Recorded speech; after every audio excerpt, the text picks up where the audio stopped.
দরকার নাই, বিবি জানেরও পরামর্শ দরকার নাই। সব থেকে বেশি পরামর্শ নিতে হবে বিবি জানের কাছে, যদি বিবি নেক হয়। নেক হয়, একজন বিবি হচ্ছে একটা বাড়িকে জান্নাত করে রাখবে, আর একটা বিবি হচ্ছে যে বাড়িকে জাহান্নাম করে রাখবে। তো মুআজ্জাজ সামাইন ইকরাম, যাই হোক এদিকে পরে যাবে। আল্লাহ রাব্বুল আলামিন সমস্ত ফেরেশতাদেরকে একত্রিত করে বললেন, আমার ফেরেশতা মণ্ডলীরা, আমি তোমাদের কাছে একটা পরামর্শ নিতে চাই। এই পরামর্শ হলো এটাই, ইন্নী জাইলুন ফিল আরদি খলিফা, আমি এই জমিনের উপরে একটা খলিফা নির্বাচন করব, আমি একটা জমিনের বুকে একটা খলিফা নির্বাচন করব। এতে তোমাদের কি পরামর্শ?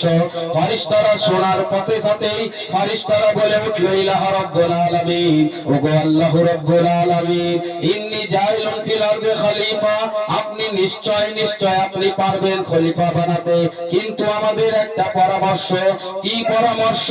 ফেরেশতারা বলেন, ক্বালু আতাজালু ফিহা মান ইয়াফসিদু ফিহা ওয়া ইয়াসফিকুদ দিমা, আপনি কি এইরকম খলিফা বানাবেন যে এর পূর্বে যেমন জিন জাতিরা তারা নিজেরা নিজেদের মধ্যে ফাসাদ ফিতনা করেছে, তারা নিজেদের মধ্যে গুমরাহি করেছে, গুনাহ করেছে, ওই রকম কি এই খলিফা হবে যে গুমরাহ করবে, ফিতনা করবে, ফাসাদ করবে, ঝগড়া করবে, মারামারি করবে, কাটাকাটি করবে?